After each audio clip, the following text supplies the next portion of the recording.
Hi friends, welcome to my channel JK competitions.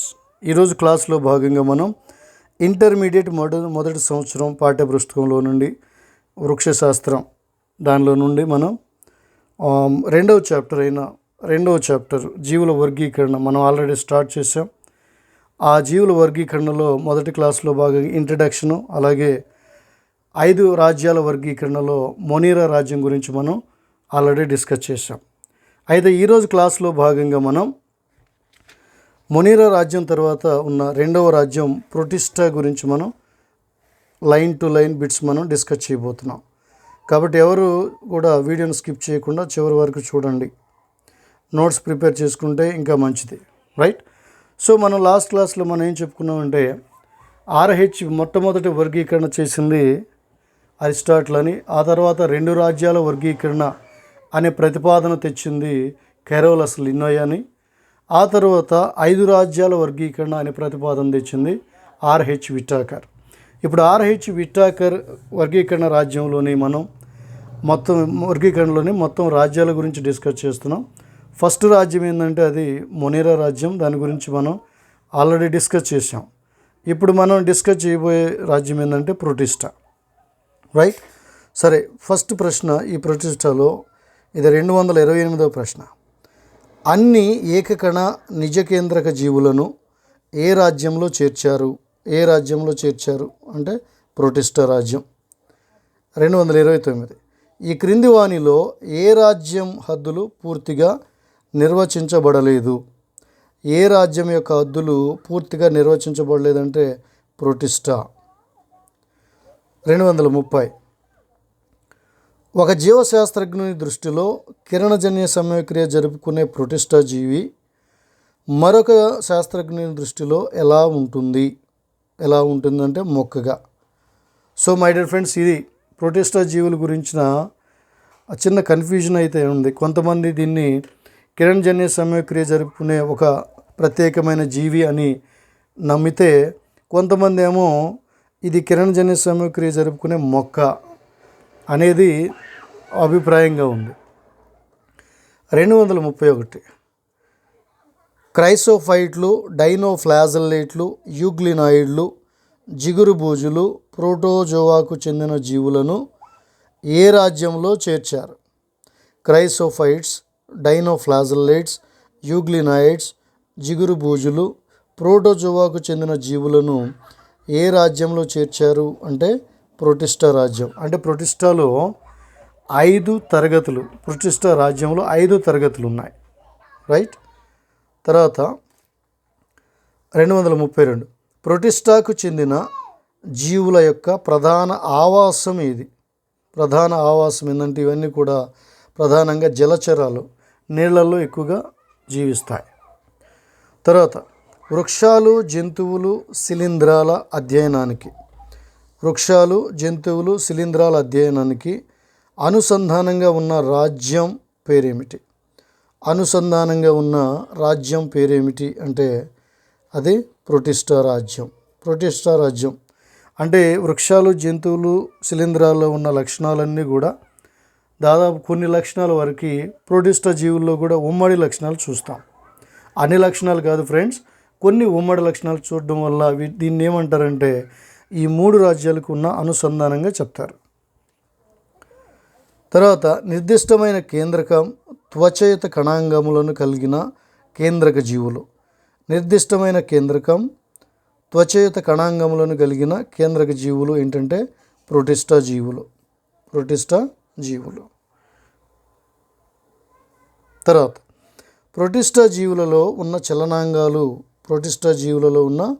చలనాంగాలు ఏంటంటే కశాబాలు లేదా శైలికల ద్వారా. ఎందుకంటే ఇవి నీటిలో నివసించే జీవులు కాబట్టి, నీటిలో నివసించే జీవులు స్విమ్మింగ్ చేయాలి కాబట్టి, ఈదాలి కాబట్టి ఈతకు సహాయకరంగా వీటిల్లో కశాబాలు లేదా శైలికలు ఉంటాయి. So I wish everyone to thank you, all the aspirants who are supporting this channel. My heartful thanks for you all. మీరు జేకే కాంపిటీషన్ని మీరు అందరూ సపోర్ట్ చేస్తున్నందుకు, సబ్స్క్రైబ్ చేసుకున్నందుకు మీ అందరికి కూడా కృతజ్ఞతలు.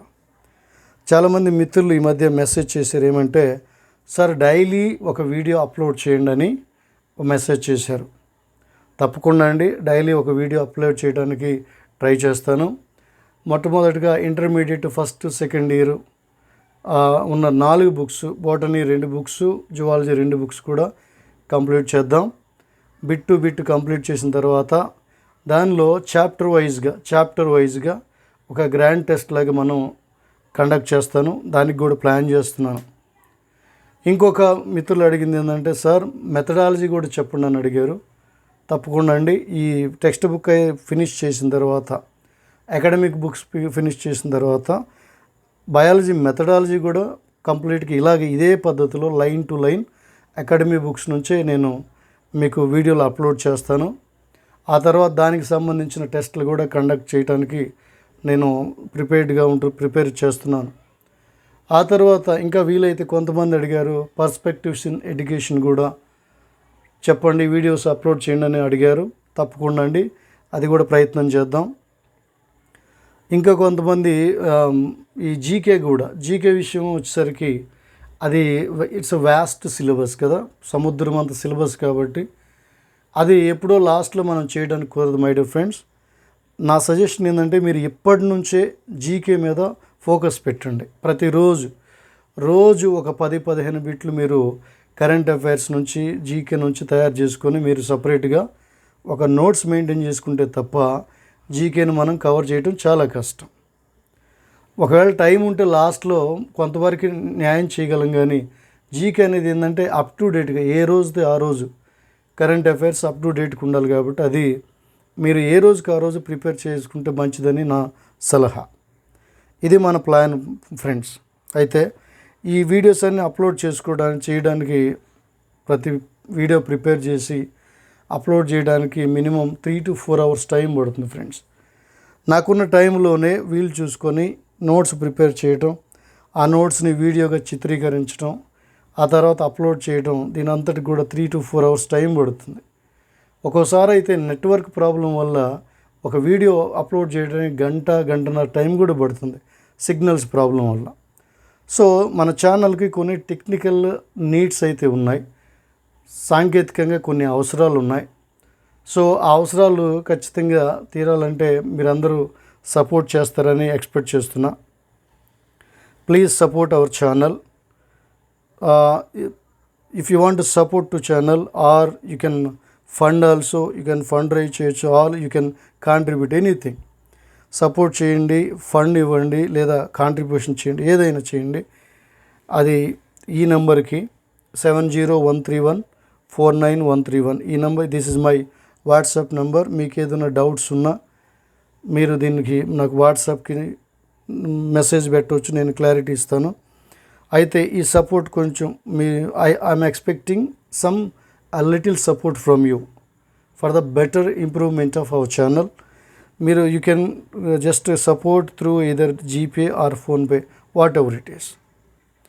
ఒకవేళ అలాగని సపోర్ట్ చేసిన వారు ఎవరైనా ఉంటే ఈ నెంబర్కి మీరు చేసిన సపోర్ట్ని ఆ జీపే ఫోన్పే ఏదైనా స్క్రీన్ షాట్ తీసి మీ పూర్తి పేరు, మీ యొక్క మీరు ఏ ఊరు నుంచి, మీ పూర్తి పేరు, మీరు ఏ ఊరు నుంచి వస్తున్నారు అనేది వాట్సాప్లో క్లియర్గా నాకు మెన్షన్ చేసి నాకు వాట్సాప్ చేయండి మై డియర్ ఫ్రెండ్స్.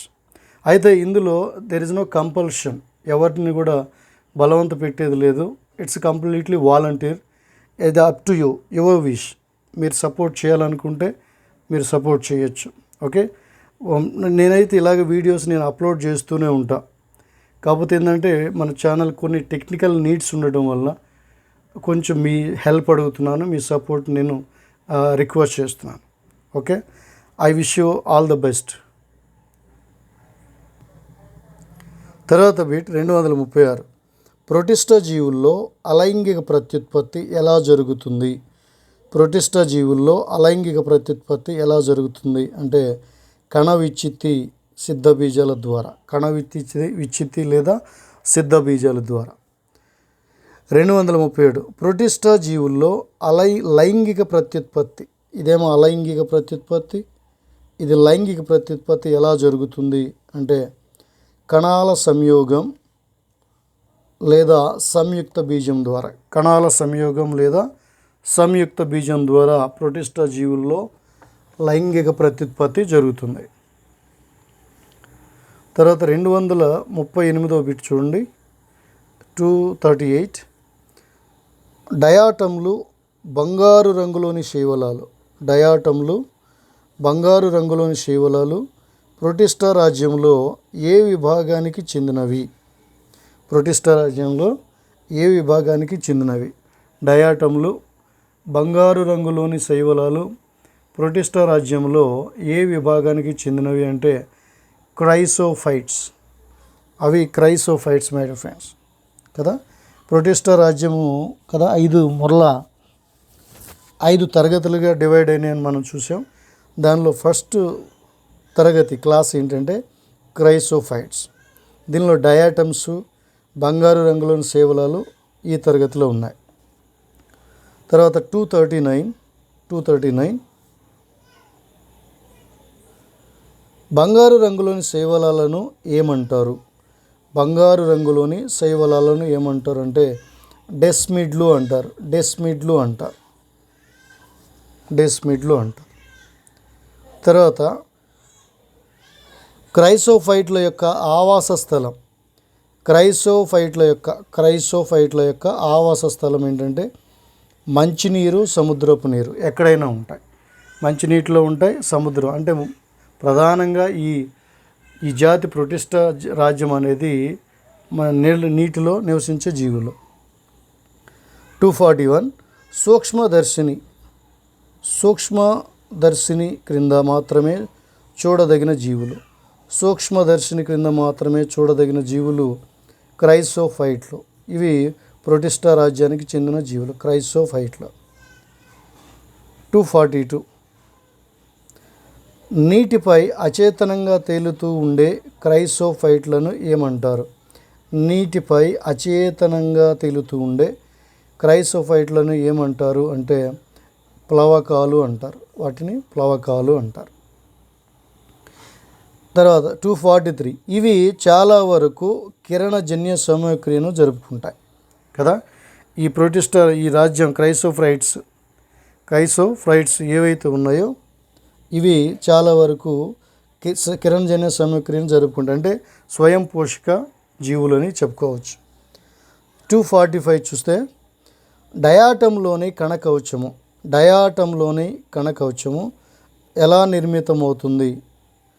నిర్మితమవుతుందంటే రెండు పలచని పెంకులాంటి నిర్మాణాలతో నిర్మితమై ఉంటుంది. తర్వాత 246 క్వశ్చన్ నెంబర్ 246 మనం చూద్దాం. 246 డయాటం కణకవచంలోని పై పెంకును ఏమంటారు? ఇప్పుడే చెప్పుకున్నాం కదా, డయాటం కణకవచం 2 పెంకులతో ఏర్పడుతుందని. దానిలో పై పెంకును ఏమంటారు అంటే దాన్ని ఎపిథీకా అంటారు. ఎపిథీకా. అలాగే 247 డయాటం కణకవచంలోని క్రింది పెంకును ఏమంటారు అంటే హైపోథీకా అంటారు. హైపోథీకా. తర్వాత 248 డయాటంలోని కణకవచం యొక్క గోడలు దేనితో నిర్మితమై ఉంటాయి? కణకవచం యొక్క గోడలు దేనితో నిర్మితమై ఉంటాయంటే సిలికా అనే పదార్థంతో నిర్మితమై ఉంటాయి. 249 ఏ జీవులు నివసించే ప్రాంతాల్లో లేదా ఆవాసాలలో అత్యధిక పాళ్లలో కణకవచ నిక్షేపాలు మిగిలి ఉంటాయి అంటే డయాటంలు అనే జీవులు ఏ ప్రాంతంలో అయితే నివసిస్తాయో ఆ ప్రాంతంలో ఎక్కువగా కణకవచ నిక్షేపాలు మిగిలి ఉంటాయి. తర్వాత ప్రశ్న, బిలియన్ల సంవత్సరాలుగా డయాటంలో వంటి పదార్థాలు చెందిన సంచయనాలను ఏమంటారు? సంచయనము. దానిని డయాటమేషియస్ మృత్తిక లేదా కైసిల్గర్ అని అంటాం. కైసిల్గర్ అని అంటాం.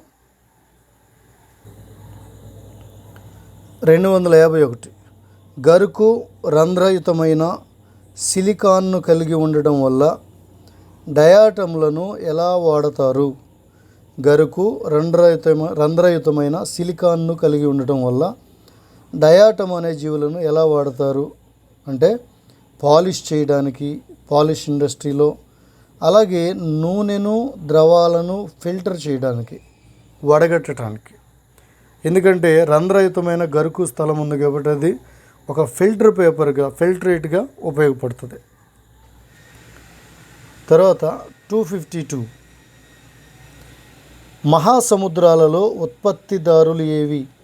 మహాసముద్రాలలో ఉత్పత్తిదారులు, ఇంకా చెప్పాలంటే ప్రాథమిక ఉత్పత్తిదారులు ఏంటంటే డయాటమ్లు ప్రాథమిక ఉత్పత్తిదారులు.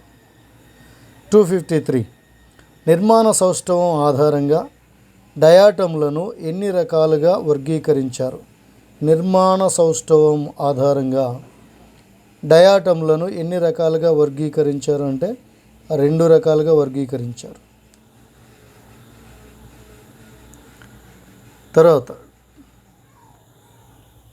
కేంద్రీయ సౌష్ఠవ నిర్మాణం గల డయాటమ్లను ఏమంటారు? కేంద్రీయ సౌష్ఠవ నిర్మాణం గల డయాటమ్లను ఏమంటారు అంటే సెంట్రేలిస్ డయాటమ్ అంటారు. సెంట్రేలిస్ డయాటమ్ అని అంటారు.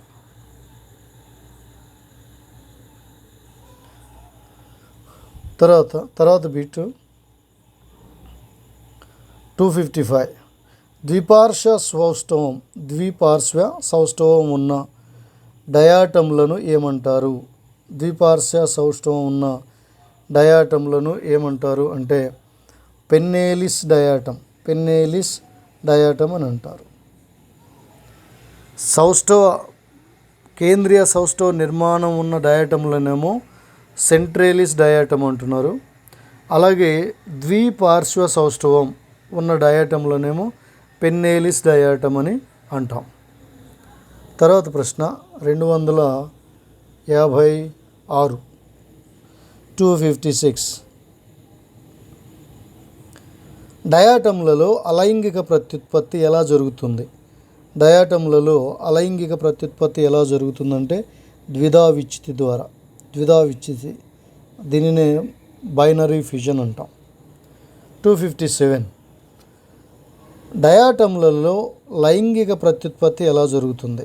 అలైంగిక ప్రత్యుత్పత్తి అలాగే లైంగిక ప్రత్యుత్పత్తి ఎలా జరుగుతుంది అంటే సంయోగ బీజాల ద్వారా డయాటమ్లలో లైంగిక ప్రత్యుత్పత్తి జరుగుతుంది. 258 డయాటమ్లలో అలైంగిక ప్రత్యుత్పత్తిలో ఏర్పడే నిర్మాణాలను ఏమంటాం? డయాటమ్లలో లైంగిక ప్రత్యుత్పత్తిలో ఏర్పడే నిర్మాణాలను ఆక్సోస్పోరులు అంటారు. ఆక్సోస్పోరులు అని అంటాం. తర్వాత 259 డయాటమ్లలో పునరుత్తేజక సిద్ధ బీజాలు అని వేటిని అంటారు? వీటిని ఆక్సోస్పోర్లను పునరుత్తేజక సిద్ధ బీజాలు అని అంటారు. తర్వాత 260 ప్రొటిస్టా రాజ్యానికి చెందిన ఉప్పు నీటిలో పెరిగే జీవులను డైనోఫ్లాజెల్లేట్లు అంటారు. డైనోఫ్లాజెల్లేట్లని అంటాం. ఇప్పటివరకే మనం మొట్టమొదటి తరగతిని గురించి చెప్పుకున్నాం. ఇప్పుడేమో ఇది 2వ తరగతి, మనం డైనోఫ్లాజెల్లేట్, రైట్. తర్వాత కిరణజన్య సమయక్రియ జరుపుకోగలిగిన ప్రొటిస్టా జీవులు ఏంటంటే డైనోఫ్లాజెల్లేట్లు. క్రైసోఫైట్లు అయిపోయింది, ఇప్పుడు 2వ తరగతి డైనోఫ్లాజెల్లేట్లు. తర్వాత 262 కణాల్లోని ప్రధాన వర్ణద్రవ్యాలను బట్టి అంటే కలర్డ్ పిగ్మెంట్స్ని బట్టి డైనోఫ్లాజెల్లేట్లు ఎన్ని రకాలు, అవి ఏవి? ఎన్ని రకాలు? ఇవి 4 వర్ణాలు, 4 రకాలు. అవి ఏంటంటే పసుపు, ఆకుపచ్చ, గోధుమ, నీలి లేదా ఎరుపు. మొత్తం డైనోఫ్లాజెల్లేట్లు 4 వివిధ రకాలైన 4 రకాలలో ఎగ్జిస్ట్ అవుతూ ఉంటాయి. తర్వాత 263, క్వశ్చన్ నెంబర్ 263. ఈ 263 చూడండి. కణకవచాల బాహ్యతలంపై దృఢమైన సెల్యులోజ్ పలకలను కలిగిన జీవులేవి? కణకవచాల బాహ్యతలంపై దృఢమైన సెల్యులోజ్ పలకలను కలిగిన జీవులేవి అంటే డైనోఫ్లాజెల్లేట్లు. ఇవి ప్రొటిస్టా రాజ్యానికి చెందిన 2వ తరగతి. తర్వాత 264వ బిట్ 264. 2 కశాపాలలో ఒకటి నిలువుగాను రెండవది అడ్డంగా కణకవచ ఫలకల మధ్య గల కాలువ లాంటి ప్రాంతంలో అమరి ఉండే జీవులేవి కదా. అంటే ఈ జీవుల్లో 2 కశాపాలు ఉంటాయి. ఒకటేమో నిలువుగా ఉంటుంది, రెండవదేమో అడ్డంగా ఉంటుంది. ఇవి 2 కూడా ఎక్కడ అమరి ఉంటాయంటే కణకవచ పలకల మధ్య గల కాలువ లాంటి ప్రాంతంలో ఇవి 2 ఉంటాయి. అలా ఉండే జీవులు ఏంటంటే అవి డైనోఫ్లాజెల్లేట్లు.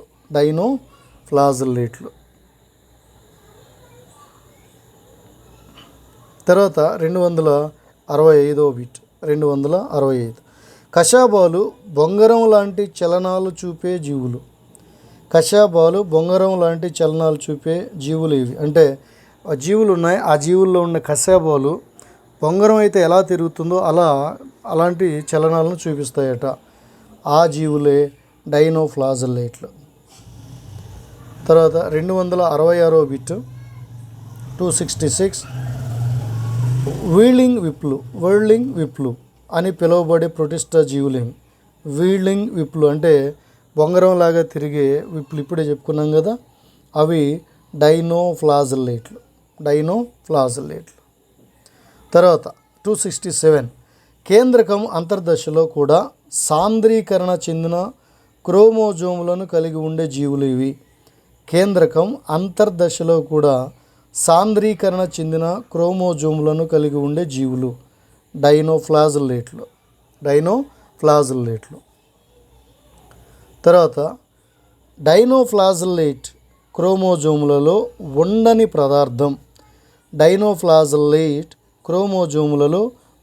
పదార్థం. పదార్థం ఏంటంటే హిస్టోన్ అనే పదార్థం వీటి క్రోమోజోముల్లో ఉండదు. తర్వాత క్వశ్చన్ నెంబర్ 269. క్రోమోజోములలో హిస్టోన్లు ఉండని స్థితిని లేదా ఏమంటారు? క్రోమోజోములో కనుక హిస్టోన్లు లేకపోతే, ఇప్పుడే చూసాం కదా క్రోమోజోమ్లో హిస్టోన్లు లేని జీవులు కదా డైనోఫ్లాజెల్లేట్లని మనం చూసాం. అలా హిస్టోన్లు లేకుండా ఉండే స్థితిని ఏమంటారంటే మీసోకారియన్ అంటారు. దానిలో హిస్టోన్లు ఉండవు. తర్వాత 270. జీవ సందీప్తిని ప్రదర్శించే డైనోఫ్లాజెల్లేట్లకు ఉదాహరణ అంటే బయోలూమినిసెన్స్. మెనుగురు పురుగుల్లాగా బయోలూమినిసెన్స్ని ప్రదర్శించే డైనోఫ్లాజెల్లేట్కి ఉదాహరణ ఏంటంటే గోనియాలాక్స్. ఈ గోనియాలాక్స్ అనేది ఏం చేస్తుందంటే మెనుగురు పురుగుల్లాగా జీవ సందీప్తిని ప్రదర్శిస్తుంది. తర్వాత 272. మధ్యధరా సముద్రంలోని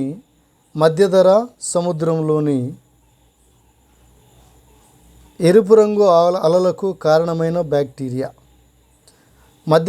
మధ్యధరా సముద్రంలోని ఎరుపు రంగు అలలకు కారణమైన బ్యాక్టీరియాని గోనియాలాక్స్ అంటాం. మధ్యధరా సముద్రం మెడిటేరియన్ సీలో అలలు ఎరుపు రంగులుగా ఉంటాయి, ఎరుపు రంగుతో. దానికి కారణం గోనియాలాక్స్ అనే ఈ జీవి డైనోఫ్లాజెల్లేట్. తర్వాత ఈరోజు క్లాస్లో లాస్ట్ బిట్ మనం చూద్దాం. 273. ఈ క్రింది జీవుల్లో ఏవి అధిక సంఖ్యలో ఉన్నప్పుడు వాటి నుండి వెలువడే విష పదార్థాల వల్ల సముద్ర జీవులు చనిపోతాయి. సముద్ర జీవులు చనిపోతాయి అంటే గోనియాలాక్స్ కనుక అధిక సంఖ్యలో ఉంటే సముద్రంలో ఈ గోనియాలాక్స్ అనే జీవుల నుండి విష పదార్థాలు విడుదలవుతాయి. ఈ విష పదార్థాలు విడుదల అవడం వల్ల సముద్రంలో ఉన్న అనేక ఇతర జీవులు కూడా చనిపోతాయి. ఇది ఫ్రెండ్స్ ఈరోజు మన క్లాస్లో మనం నేర్చుకున్న విషయాలు దాదాపు 50 బిట్స్ వరకు మనం నేర్చుకున్నాం, డిస్కస్ చేసాం. దాదాపు 50 బిట్స్ వరకు చేసాం. I think all of you liking this video. Please share it and subscribe it. Thank you. Have a nice day.